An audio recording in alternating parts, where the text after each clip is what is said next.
سلام لو الحكم كل 5 دقايق يقسم لنا بين. عارف الطريقه دي هيبقى عندنا اجوان تكفينا السنه الجايه واللي بعدها. يعني ممكن ناخد الدوري بالتليفون واحنا قاعدين.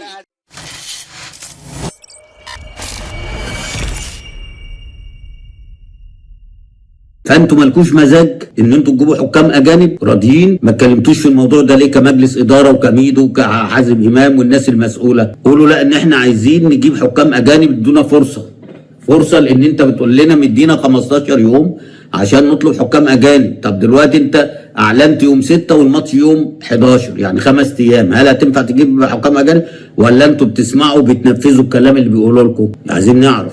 ما احنا السنه اللي فاتت زي الايام دي كده انتوا انسحبتوا من الدوري قدام النادي الاهلي. هل السنه دي ما انسحبتوش بس هترضوا باي حاجه هم يقولوها؟ يعني انت مش عايز حكام اجانب؟ اطلع قول ان انا مش هجيب حكام اجانب عشان معيش دولارات. يعني النادي الاهلي في الدور الاولاني دفع 70,000 دولار للحكام الاجانب. انت مش عايز حكام اجانب؟ تطلع قول انا معيش دولارات عشان ان انا اجيب حكام اجانب، وراضي باللي بيحصل ان انا حكام مصريين، عشان لما تيجي بعد كده يحصل حاجه ما تفتحش بقك تاني. بس هو اللي بيتعذب واللي بيموت واللي بيشيل القهر والهم والحزن هو جمهور نادي الزمالك. يلا ربنا يديمها عليكم. من الواضح ان الامور في متعوبه تزداد سوءا. حسنا نتمنى لهم الاسوأ. هو لعيب كويس طبعا ولعيب كبير. انا اتفرجت عليه في مباراه الزمالك، كان جيد في الوقت اللي نزل.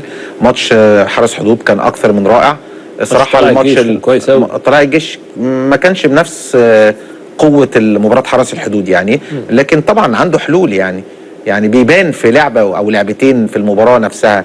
يعني هو حتى في المباراه اللي فاتت دي الاختراق عنده، ده اللعيب اللي بيصنع الفارق، القدره على الاختراق، يرقص بجسمه من غير الكوره بالظبط. وبعد كده لعبه سهل، يعني ما بيخشش في التحامات بدنيه، الفنتات بتاعته سريع بالكوره.